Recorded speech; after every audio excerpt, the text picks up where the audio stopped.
What's up, squad? Next Gen fam, we are live. Happy Tuesday afternoon, wherever you're joining us in from. If you're catching this in the replay, we're grateful for you tuning in to this special edition episode of Next Gen HQ's Mentor Momentum. Next Gen fam, look, we bring on a lot of pretty incredible folks. Later this week, we have some of the C-suite marketing leaders, chief marketing officers, chief strategy officers at some Fortune 500s. And we bring on obviously a lot of new cutting edge technology, things they're working on.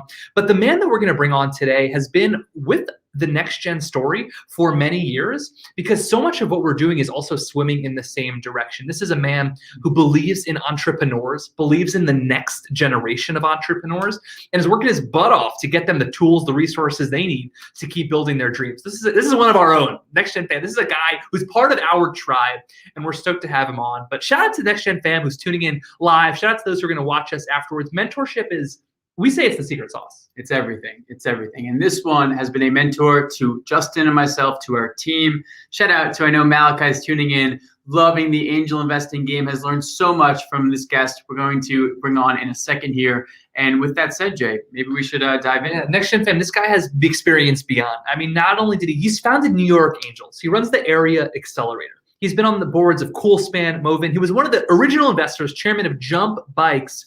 He's been described as New York's Archangel. He is a serial entrepreneur himself. He is a serial investor, one of the best, well-known, most active angel investors here in New York, CEO of the U.S. real estate market platform that he has been building, and best known, I think, to the Next Gen fam, maybe, where you've interacted with him, as executive chairman of Gust, which is a SaaS platform. It's powering over 1 million startups. They have 85,000 plus early stage investors, and he's the New York Times best-selling author of Angel Investing and the Startup Checklist. David has more business and entrepreneurship experience than both of our ages combined. This guy's been doing the game, knows angel investing, knows startups, knows New York. So with that, let's bring him on. David S. Rose, welcome to Next Gen HQ Mentor Momentum. It is a pleasure to be here. As you know, I love you guys. I love what you're doing. I love Next Gen. So let's get right into it. David, we are so grateful for you. There is tons we want to unpack during this interview. But I want to start with one of our favorites, and I think you are the perfect person to ask. Everyone talks about entrepreneurs. Are they born? Are they made? And you, David, you come from a family, a lineage of entrepreneurs, I believe 5 generations. Talk to us about how you see that, and even what some of our listeners who are getting the bug, what they can be thinking about to further those skills, if possible. Okay, I think that there are 3.5 types of entrepreneurs. So that's right. Can you do it? What do you do? And I would look at the taxonomy as follows. There are what I call survival entrepreneurs. There have been a number of people who say that in countries like Ghana, for example, 60% of the population are entrepreneurs. And well, if you look at it in one way, they've got small independent businesses that they started, that they are doing whatever they can and not working for somebody else. And so, yeah, in a way they are. But on the other hand, they are doing it because they need to feed their family. They need to survive. And so people who, grow up in completely area without resources and impoverished, they just got to pull themselves up and they got to do it. They create something because that's what they have to do in order to survive.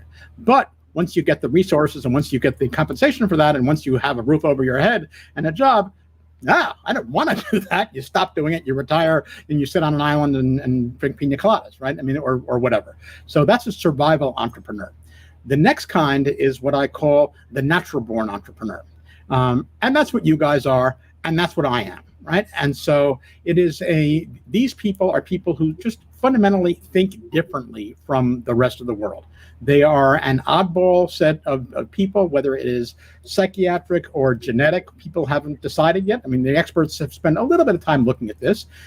There is one school of thought, John Gartner, in a book called The Hypomanic Edge, suggests that it probably has a lot to do with a mental condition, shall we say, known as hypomania, which is a whole other thing. And I recommend the book, The Hypomanic Edge, if anybody is curious about that.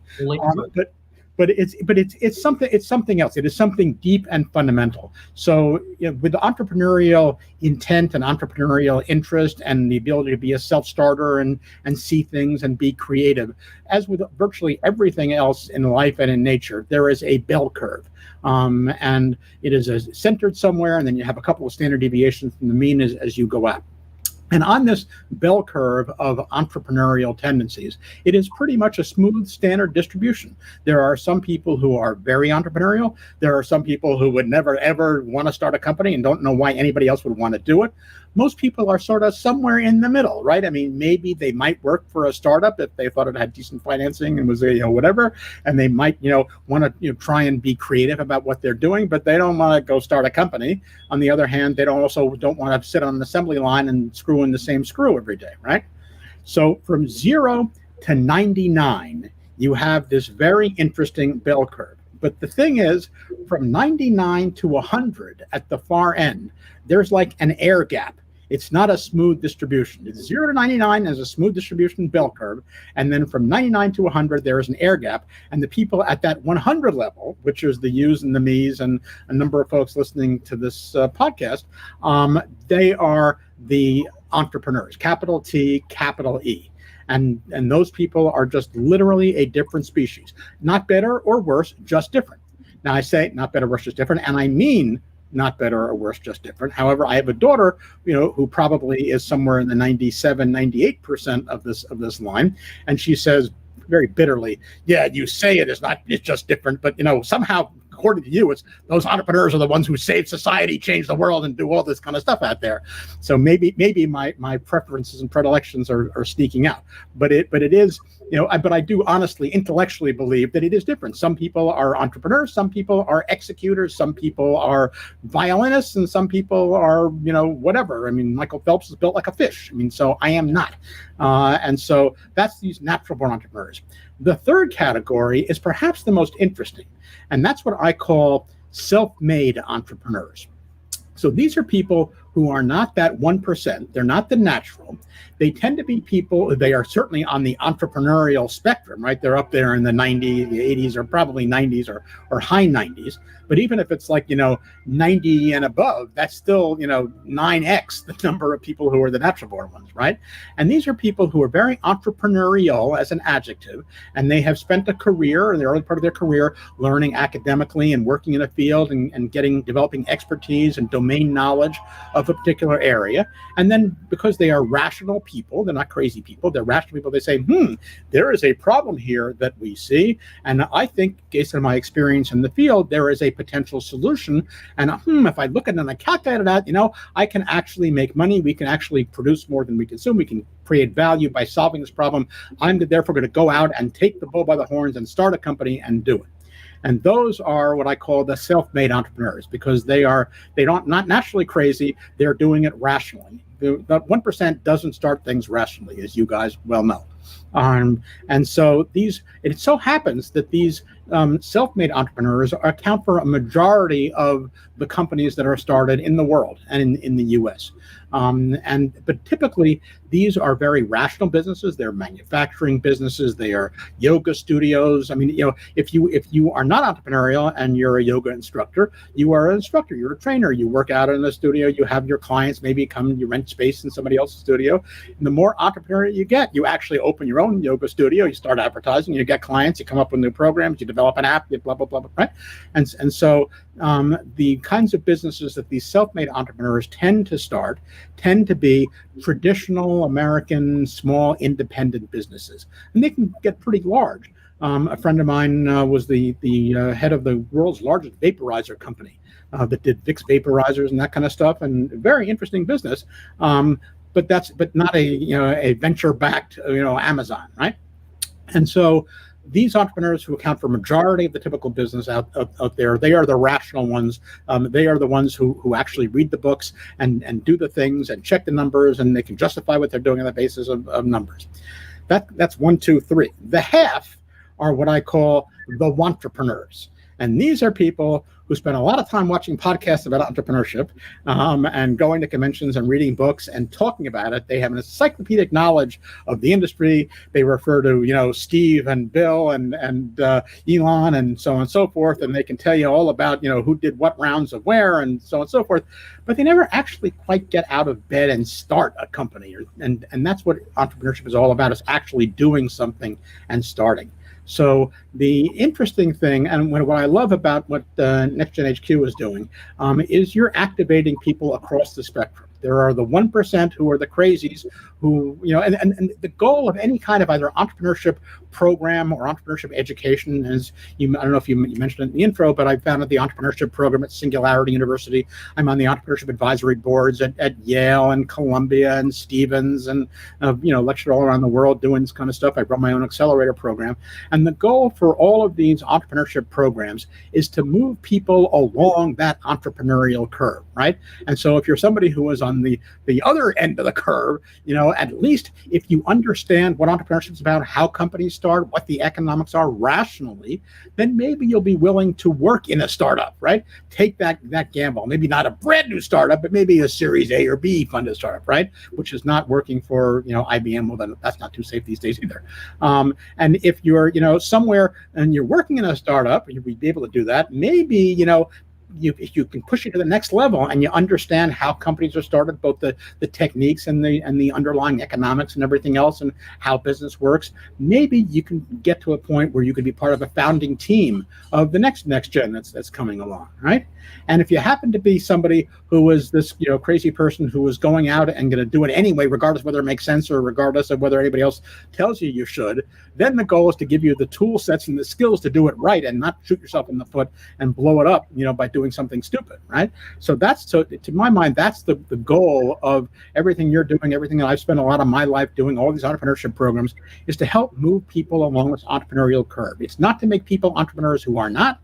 It's to let people who are these rational people but entrepreneurial know there are mechanisms and there are standards and there is a reason and a way to do it. And if you can figure it out, yes, it is rational to go start something, and to take the crazy people and say, don't be an idiot, understand what you're doing and here's how and why, and investors are looking at numbers and you got to make money. I don't care how much you love it. It actually has to be a standalone, sustainable business.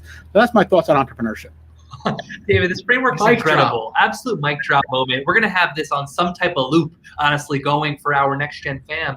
I think so many key takeaways that we're thinking about live, and I know we're going to unpack later on, is that not everybody is the same. And a big fundamental understanding is that we are at different points of the framework and that maybe there is a direction. And this brings us to talking about Gust, because so much, David, of entrepreneurship is maybe solving problems or creating solutions. But for you have, I'm sure we couldn't keep you away from creating new ideas. You have a lot of ideas and you're coming out with a lot of new businesses. You're investing in new businesses. You're on the boards of businesses. You're founding businesses. But Gust is a business for these type of people, like the crazy people that we all are. So give us a bit of the backstory on Gust and the thread it plays in your life. As you're doing a real estate business, you're doing other businesses, you're angel investing, but Gust is trying to really support everybody in this entire ecosystem. So unpack the Gust story for us a little bit. So there's a New Yorker cartoon, which I'd love to show, which basically the caption is somebody, one is asking this guy what he does, and he says, I've got a startup that's helping startup, right? So that's essentially what Gust is doing. So it started when I am, as one of those natural born entrepreneurs. I started my first company when I was about 10. I started companies in high school, in college, in business school, but in the dot-com boom and the dot-com bust. And so I'm starting these companies, and during the dot-com boom, I happened to hit on, and my whole bio is a very funny story. You guys know some of it. It takes about an hour and a half to go through, so we're going to spare all of our next-gen listeners the details. In the dot-com boom back in the 1990s, I had a company that was creating the whole back end for the wireless mobile internet. Now, again, most of the people who are next gen now, because it is the next gen, weren't back in the dark ages when dinosaurs roamed the earth and everything wasn't instantly mobile and in your pocket. But we started out with pagers, believe it or not, before there was text messaging, and then there was text paging, and then there was text messaging, and then there was the software that we did for all the places, people like Nextel and Skytel and American, all other people. And then smartphones came in, and we did the whole software for that kind of stuff to enable people to subscribe to different kinds of things.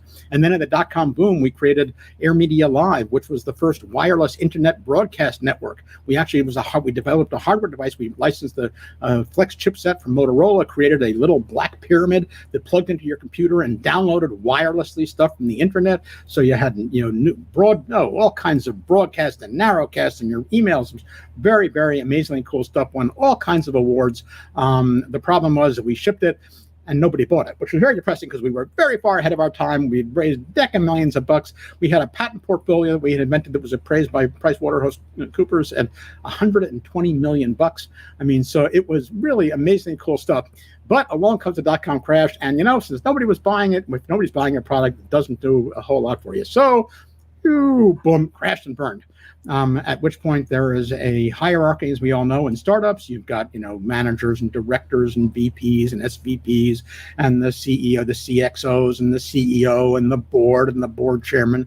And then there is this role called the spousal authority, which you guys haven't encountered yet, but you will, trust me, who is ultimately dispositive about whatever happens to the business and the entrepreneur. And at that point, my spousal authority revoked my entrepreneurship card and said I was no longer allowed to start any more companies. Enough of this crazy stuff. So that's when I had to go to the dark side and became an investor. So I became an angel investor and started investing in early stage startups since I couldn't do it myself. And being a joiner, I joined the local group of these people in New York, and it was an offshoot of the New York New Media Association, which was sort of a cross between Meetup.com and a trade association and whatever for the whole early stage tech world in New York. People like Esther Dyson and Alan Patriarch, they had a program for angel investors, and once a month they get together and they'd hear pitches from some of these startups, and they would invest. So I joined that and made a couple of investments, and then in the midst of the whole dot-com crash, the trade association went bankrupt. I mean, because here they were, connecting 8,000 people, all of whom were unemployed, trying to get jobs from the other 8,000, and that didn't work for a good business over there.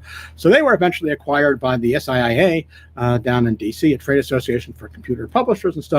And I took the Angel group and spun it out into a standalone and created New York Angels. So I took, I kicked out everybody who wasn't actually writing checks in businesses. I took the real serious investors, people like Josh Koppelman, Howard Morgan, who you may have heard of, who were on the original board of New York Angels, and then ultimately went off and created First Round Capital, probably the leading early stage venture fund. Richard Foreman, who had started Register.com, Esther Dyson, Alan Patriarch, all kinds of cool people like that. And we started investing. And in an angel group is a way for people to collaborate together on the investment side, to pool their deal flow, to pool their resources, to pool their expertise, their insights, their money, of course, into doing a deal. And so here we were getting all these companies that were pitching us, and we were sort of sending things along by email and meeting and over breakfast, and it was completely uncoordinated and, as you can imagine, very inefficient. And I said, okay, well, it seems that there should be a way to use technology to make this make sense. So the idea was born to create an infrastructure platform for the world of early stage entrepreneurial finance. Now, this is a time when people were thinking about, people don't think in terms of infrastructure. They think in terms of, making money, being a venture capitalist, getting a 2 and 20, getting a accelerator program. And so my thesis was, entrepreneurship is what's going to change the world. It's growing. Technology is allowing more and more entrepreneurs in more and more places to do more and more things, and people can invest smaller amounts of money and have a real impact in more and more places, not just in Silicon Valley or New York, but around the country. And so therefore, if we can create a platform to take these angel groups, which I now knew how to do because I was running one of the biggest angel groups around, and instantiate all of our best practices into a platform that will allow other people to create angel groups around the world and invest in startups, that's a great place to start. So we did that, and the company was originally called AngelSoft, software for angel groups. And so we did that, ran that for a few years. And then all these individual angel groups were getting all this deal flow for companies. And then we saw that you had companies were applying to multiple different angel groups and filling out, an application for each group. So we said, well, okay, least common denominator, let's go ahead and open up the other side to entrepreneurs, to founders, let you create one profile, which then, like the Common App for colleges, you can use to share with different groups over there. So we opened up the other side. So now we had, on the one hand, companies, on the other hand, investors, and now you can. I love the sort of signing over here. I'm saying.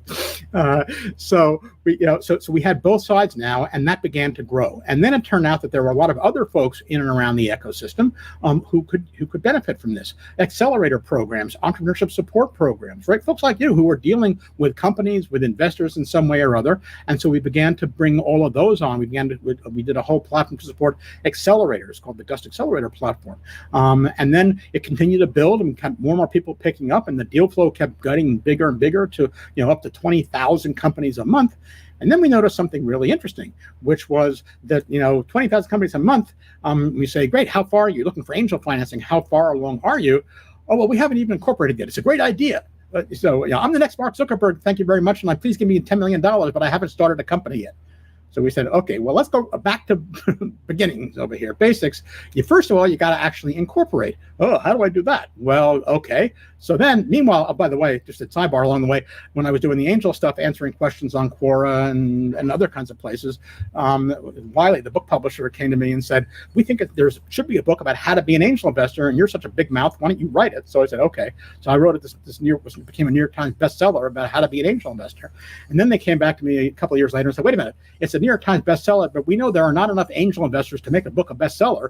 So we went back to see who was actually buying the book, and it turns out it's being bought by entrepreneurs who were buying it to see how to pitch to angels. So they said, can you cut out the middleman and write a book for entrepreneurs? I said, sure. And oh, by the way, at this point, we're looking at Gust and we're seeing all these people looking to start companies. So together, sort of hand in hand, I wrote a book called The Startup Checklist, 25 Steps to a Scalable High Growth Business, which has become the standard textbook for how to start a high growth business if you're that 1% or the 9% entrepreneurs. It's now been adopted by over 500 universities as their standard textbook for for their entrepreneurship programs.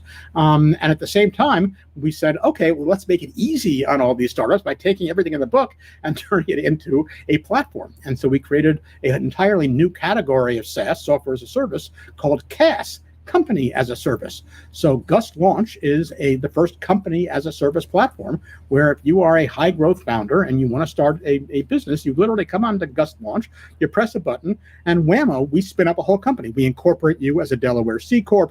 We file you with the IRS for your EIN. We foreign qualify in your home state. And as you go through the process, we help open a bank account and get you a charge card, introduce you to your attorney, set up your cap table, handle all your post-incorporation legal, and stock to your founders and your vesting schedule, your 83B elections, and on and on and on and on. As you go up, we give you $100,000 worth of discounts to Amazon Web Services and Segment and HubSpot and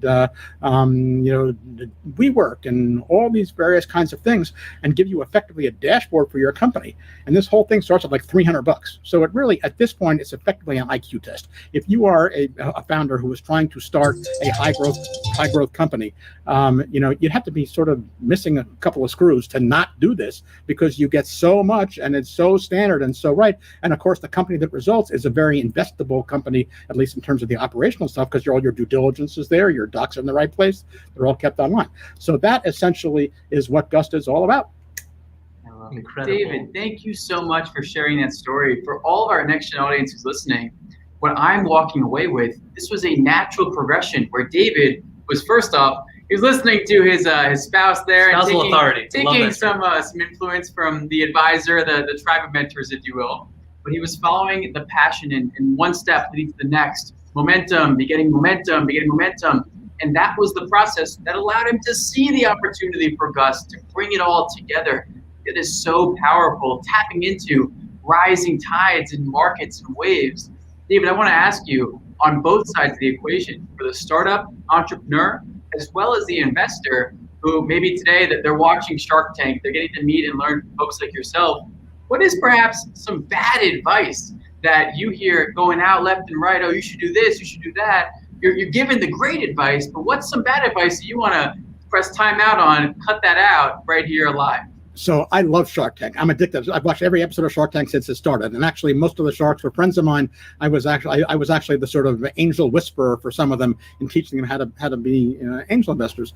And so I love the show. That being said, a wise man, David S. Rose, once said that Shark Tank is to angel investing what Indiana Jones is to archaeology.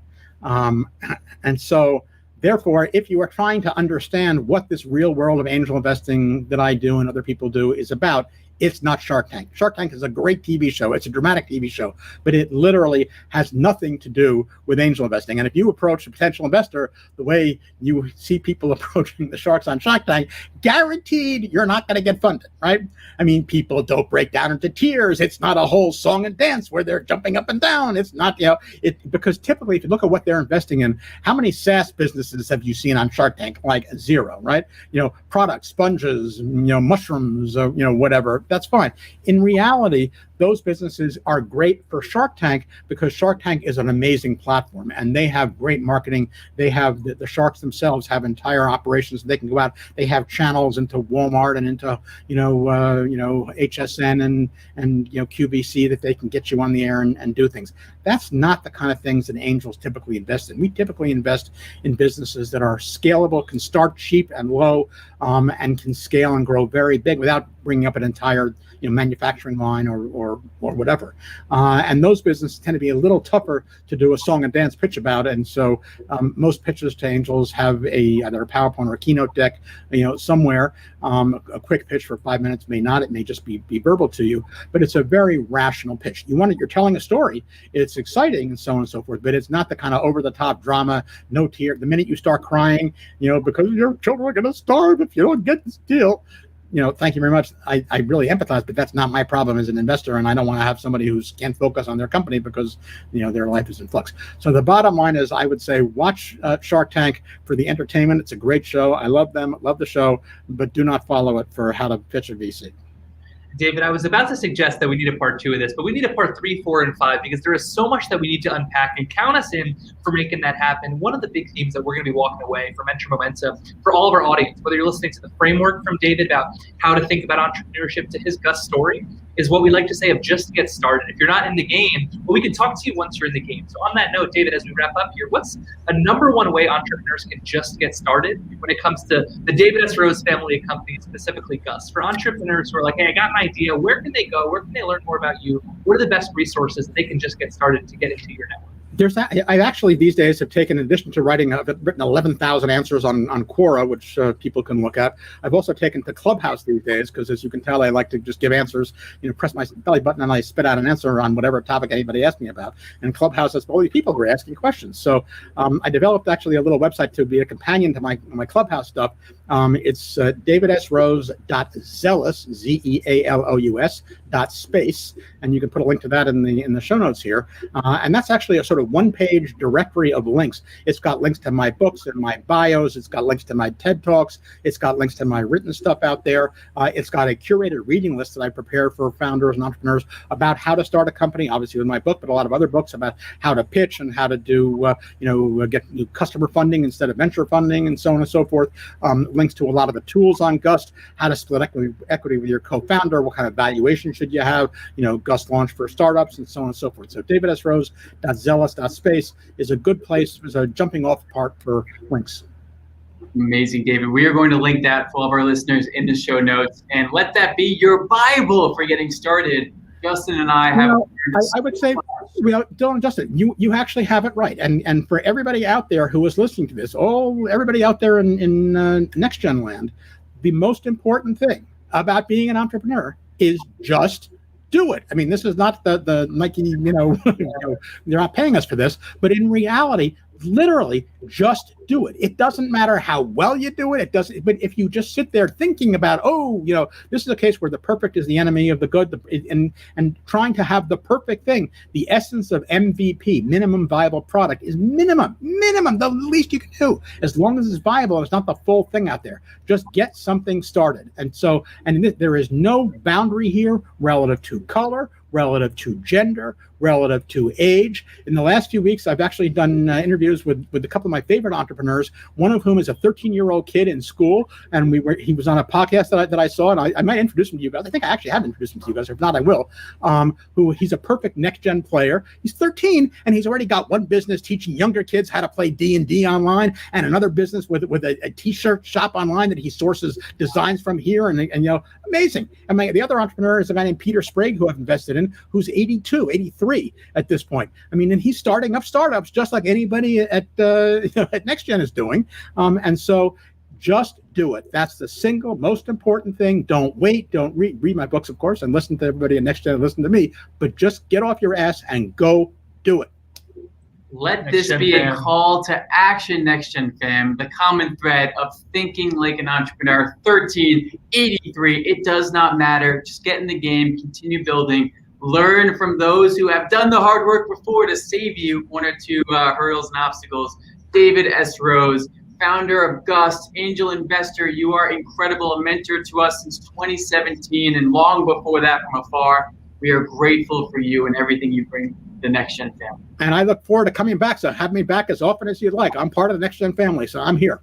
We'll make it happen. Next Gen fam, this was David S. Rose, the founder of Gust. And David has been a mentor to Next Gen for many, many years, as Dylan alluded to. And hopefully towards the end of this year, we'll be able to announce some really big news on a new partnership that David and Next Gen have formed, which is such a great fit. You heard his Gust story. You heard the Next Gen story. Obviously, you've been following us. There's so much synergy of what we are doing. We look forward to keeping you in the loop. But I think the common thread that we pulled upon of just get started, we could not emphasize more. So many times, Dylan and I, we speak to audiences, show of hands. Who wants in? Everybody wants in. Why are you not started? Well, and it's hard. It's really hard. Of course, it's really hard. But the key that David Rose is saying is just get started, get in the game. I want to highlight one more thing as we let you go out there, Next Gen fam.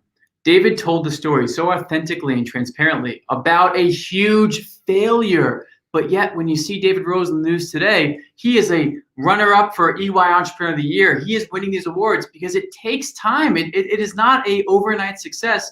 Thank you to David for giving the real behind entrepreneurship. It is a journey, but only possible because of each experience, because of each learning that influences where he goes next. David S. Rose, the entrepreneur's entrepreneur. To use that saying, he's your favorite entrepreneur's favorite entrepreneur, and he is one of ours to the core. We are so grateful to David. Next Gen fam, just get started. It's going to take a lot of time, and relax. If you're in the game, you're doing great. If you're not in the game, get in the game and then call us, and then we'll help, and then we're excited. So we got a lot of stuff to come. Much love to you all. Thank you for tuning in. This has been Mentor Momentum live with Next Gen HQ. For those who are joining us wherever around the world, we appreciate you guys. Much love.